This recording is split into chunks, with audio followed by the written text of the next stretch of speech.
lovelies! Today I'm going to share with you 6 minimalist mindset that I have observed among minimalist people in my community, and also based on what I've observed in myself. I am a self-proclaimed minimalist for just over 2 years now, and I have seen a lot of improvement in my life and also in my family.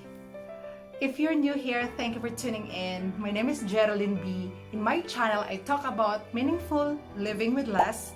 I also talk about parenting, saving, and investing money. So if that's something that interests you, feel free to subscribe and hit the notification bell so you'll get notified whenever I upload a video every Friday. Now let's get started. Minimalism differs from one person to another. Because again, we are wired differently and we have different family setting. So we don't have the standard of how many pair of shoes you can keep for your family. By all means, it's your decision, it's my decision based on my family needs and based on where I live. So number one here that I'm going to share with you is intentionality. When I first heard minimalism, the next word that comes to it, aside from getting rid of the excess, is intentionality.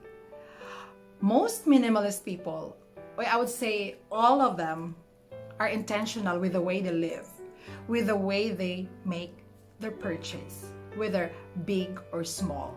And they're not only thinking of whether they can afford that or not, they're also thinking of that impact of that purchase in their life and in their family, whether they're able to provide maintenance for that. And also, it doesn't matter if that's free or if that's not expensive stuff, because it's not always the value of the purchase. There's another side of the story, which is the burden of having that possession. And so minimalist people are intentional of things that they're going to welcome in their lives. Number two is minimalist people value relationship over things. And I've just finished the new book by the minimalist guy, Joshua Field Millburns and Ryan Nicodemus. Love people, use things, because the opposite doesn't work. That book reminded us that we should value people over stuff, which is very challenging for us sometimes, especially if our loved one may scratch our car, for example, or damage one of our expensive stuff, which is why the reason that I just realized to avoid as much as I can buying expensive stuff. Because sometimes if you purchase an expensive purse, for example, and then your child spill milk on it, you will be upset because of the price tag of that item. And sometimes the reality is we are overly concerned over things. We could yell at people who have feelings because they break our beloved stuff. We're all been there. This is also one of the reasons why I am really attracted to this concept, because I want to shift the gears of focusing more to my relationship than my material possession. Number three, minimalist people are eco-friendly or pro-earth. We've been talking about in our community recently that we try to limit using plastics or disposable Ziploc, for example. Instead, we tend to use those recyclable Ziplocs, or we bring our own grocery bag whenever we do our groceries, because we try to limit the disposal of those plastics to our environment. And also, that's the reason why we try not to hold onto stuff or buy a lot of stuff, and then later on, if we don't like them anymore, we just gotta get rid of them. And if we're not able to recycle them or upcycle them, they'll just end up in the landfill. And minimalist people are mindful of taking care of our Mother Earth by trying to reuse things over and over again rather than using disposable items. Number 4, minimalist people saves and invest money. And with this topic, they are also frugal. They are not fond of spending left and right because again, they don't wanna buy things because they don't find pleasure with a lot of things in their lives.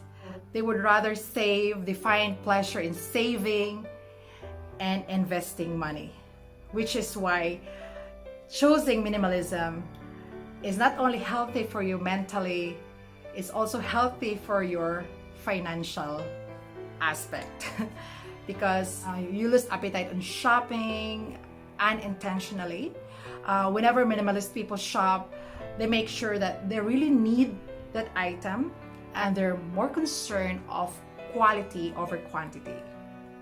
And these minimalist people would rather pay the whole price of that item because they really needed that or they really want the quality rather than buying that item even if they don't need it because it's on sale.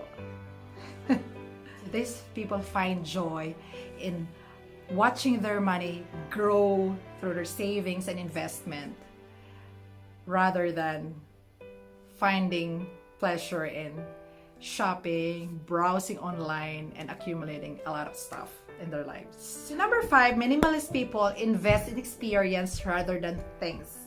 So they would rather go for a vacation rather than upgrading their television. Number 6, which is my goal and one of my favorites, is minimalist people live according to their values. What does that mean? That means that most of them can retire early if they want to because they're saving money and they're investing money and they live a frugal life. And also they're confident and comfortable of who they are without the need of buying expensive stuff to make them feel confident. They don't care if they wear the same clothes again and again. They don't care about other people's opinion. If they want to spend time with their family, if they do not want to work for a week, they can do so. And most of them can afford because of those years of saving and investing money. So they don't have to compromise. They don't live a predetermined kind of life.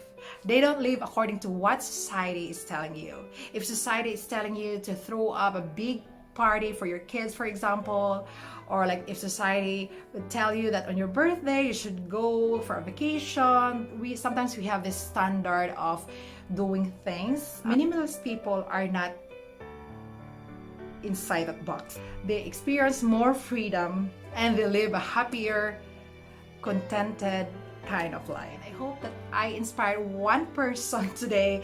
That's been my ultimate goal in this channel, to express and share my values to my subscribers and also to give an inspiration to all of us to live an intentional life, to live a life according to our values.